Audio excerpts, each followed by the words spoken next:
అందరికీ నమస్కారం అండి. Welcome to our channel. Andhra Pradesh రాష్ట్ర ప్రభుత్వ ఉద్యోగులకు డిఏ, పిఆర్సీ, ఐఆర్ల బెనిఫిట్స్ల పండగ ఏది? ఈ ఎంప్లాయీస్ స్పెషల్లో భాగంగా ఈ వీడియోలో వీటి గురించి పూర్తి వివరాలు అయితే తెలుసుకుందామండి.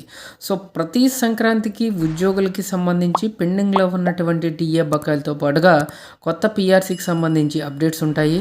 అలాగే మధ్యంతర వృత్తికి సంబంధించి హామీని అమలు చేయాల్సిన అవసరం కూడా ఉంది.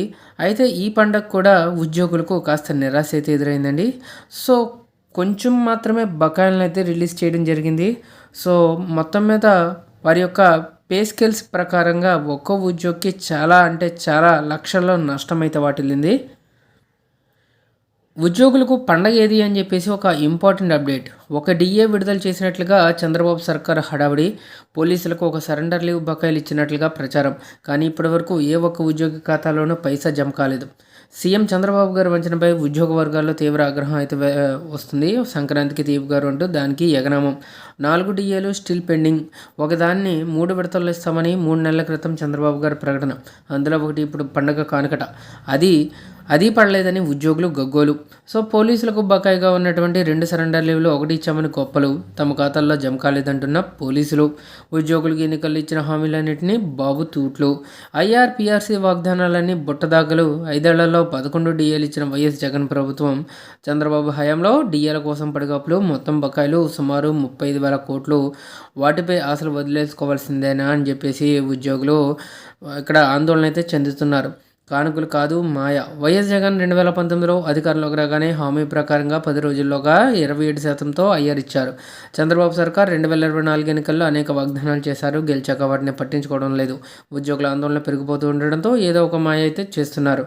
సో రాష్ట్ర ప్రభుత్వ ఉద్యోగులకు సీఎం చంద్రబాబు గారు మళ్ళీ జలక్ ఇచ్చారు. పండగ కానుక 1 డిఏ, పోలీసులకు బకాయిగా ఉన్న ఒక సరెండర్ లీవ్ సొమ్మును విడుదల చేసినట్లు సోమవారం రాత్రి ప్రకటించిన మంగళవారం సాయంత్రం వరకు ఏ ఒక్క ఉద్యోగి ఆ మొత్తం వారి బ్యాంకు ఖాతాల్లో జమ కాలేదట.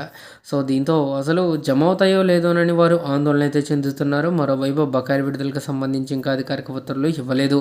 దీంతో చంద్రబాబు సర్కారు సంక్రాంతి కానుక గత ఏడాది ఇచ్చిన దీపావళి ఉత్తుత్తి కానుక వంటిదేనని ఉద్యోగులు నిట్టూరుస్తున్నారు.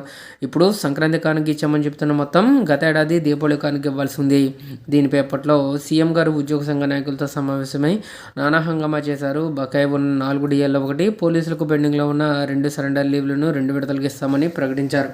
అయితే అందుకు విరుద్ధంగా వెంటనే ఇస్తామన్న డిఏను రిటైర్మెంట్ తర్వాత వచ్చే ప్రయోజనాలతో కల్పిస్తామని జీవోలు జారీ చేశారు. ఇక పెన్షనర్లకు 3 విడతలుగా ఇస్తామని మరో జీవో ఇచ్చారండి. దీనిపై ఉద్యోగులు, పెన్షనర్లు బగ్గుమనడంతో తమకు తెలియకుండా జరిగిందంటూ చంద్రబాబు గారు కలరింగ్ ఇచ్చారు. డిఏను 2026-27 సంవత్సరాల్లో 4 విడతల్లోకి ఇస్తామని జీవోని సవరించారు. దీపావళి కానుకే సంక్రాంతికి తీపి కబురు. 4 విడతల్లో ఇస్తామన్న దాంట్లో 1 విడత మొత్తాన్ని సంక్రాంతి కానుక విడుదల చేస్తామని ప్రస్తుతం ప్రకటించినట్లు తెలుస్తుంది. కానీ అది కూడా తమకు రాలేదని ఉద్యోగులు వాపోతున్నారు. అధికారిక ఉత్తర్వులు లేకపోవడంతో సంక్రాంతి కానుక మళ్ళీ వచ్చే ఏ పండుగకో అని వెటకారంగా చర్చించుకుంటున్నారు. పోలీసులు సరెండర్ లీవుల్లో రెండింటిని గత డిసెంబర్లోగా 2 విడతలు ఇవ్వాల్సింది. అందులో ఒకటి పండుగ కానుక ఇస్తున్నట్లు చెప్పారేమోనని భావించిన అది పడలేదు. చంద్రబాబు గారు తమకు ఇచ్చిన హామీలన్నింటినీ గాలికి వదిలేశారని, బకాయిలను దీపావళి కానుక అని చెప్పి అప్పుడు ఇవ్వలేదని అంటున్నారు. ఇప్పుడు సంక్రాంతి కానుకని మభ్యపెడుతూ ఉండడంపై ఉద్యోగుల్లో ఆగ్రహంగా ఉన్నారు. 4 డిఏల్లో 1 ఇవ్వడానికి 1.5 తర్వాత ఒప్పుకొని దాన్ని ఇవ్వకుండా నయవంచన చేస్తున్నారని మండిపడుతున్నారు. తమకు రావాల్సిన డిఏ బకాయిలు ఇవ్వకుండా కానుకలంటూ వాయిదాలు వేయడం ఏమిటని నిలదీస్తున్నారు. 5 ఏళ్లలో 11 డిఏలు ఇచ్చిన వైఎస్ జగన్ 2014-19 మధ్య బాబు పాలనలో 7 డిఏలే. చంద్రబాబు గారు ఎప్పుడు అధికారంలో ఉన్న డిఏల కోసం కళ్ళు కాయలు కాచేలు ఎదురు చూడడం తప్పడం లేదని ఉద్యోగులు అంటున్నారు. ఇప్పుడు కూడా 1 డిఏ ఇవ్వడానికి గిమ్మిక్కులు చేస్తున్నారని మండిపడుతున్నారు. అదే వైఎస్ జగన్ ప్రభుత్వ హయాంలో 2019-24 మధ్య 5 ఏళ్లలో 11 డిఏలు ఇచ్చారని, చంద్రబాబు గారు 2014-19 కాలంలో 7 డిఏలు మాత్రమే ఇచ్చారని ఉద్యోగులు చర్చించుకుంటున్నారు. ఉద్యోగులు ఆందోళనకు సిద్ధం అవుతూ ఉండడంతో 14 నెలల తర్వాత ఉద్యోగ సంఘాలతో చర్చలు జరిపారు. అందులో చెప్పిన మాటలు కూడా అమలు చేయకుండా కప్పదాటు వైఖరి అవలంబిస్తున్నారు. ఇక ఎన్నికల మేనిఫెస్టోలో అధికారంలోకి రాగానే పిఆర్సీ ఇస్తామని చంద్రబాబు చెప్పారు. కానీ ఇప్పుడు దాని గురించి కనీసం మాట్లాడడానికి ఇష్టపడడం లేదు. పిఆర్సీ ఇచ్చే ఆలోచన కూడా లేనట్లుంది. అందుకే కమిషనర్ రాజీనామా చేసిన ఏడాదిన్నరగా మరొకరిని నియమించలేదు. 12వ పిఆర్సీ కమిషన్ ఉనికిలో లేదు. కమిషన్ నియమించడానికి చంద్రబాబు సిద్ధంగా లేనందున పిఆర్సీ ఇచ్చే ఉద్దేశం లేదని స్పష్టమవుతుంది. పెండింగ్ బకాయిలు 35,000 కోట్లు. ఉద్యోగులకు పెండింగ్ బకాయిలు 35,000 కోట్లు ఉన్నా ఇప్పటివరకు ఎంత విడుదల చేశారో చంద్రబాబు గారు చెప్పడం లేదు. వీటిలో ఎప్పుడు ఎంత ఇస్తారో చెప్పకపోవడాన్ని బట్టి ఉద్యోగులు ఈ విషయంలోనూ మోసపోయినట్లుగా భావిస్తున్నారు. పోలీసులు 2 సరెండర్ లీవుల్లో ఒకటి 110 కోట్లు ఇప్పుడు ఇచ్చినట్లు చెబుతున్నా ఎవరికీ జమ కాలేదు. ఒక డిఏ బకాయిల్లో 1100 కోట్లు ఇచ్చామంటున్నా ఖాతాల్లో పడలేదు. ఈ రెండు మినహాయించినా ఇంకా 33,780 కోట్లు ఇప్పటికీ వస్తాయని ఉద్యోగులు వాపోతున్నారు. టీడీపీ కూటమి ఎన్నికల మేనిఫెస్టోలో సిపిఎస్, జీపీఎస్ విధానాలను సమీక్షించి జీపీఎస్ కంటే మెరుగైన అందరికీ ఆమోదయోగ్య విధానాన్ని తెస్తామని ప్రకటించారు.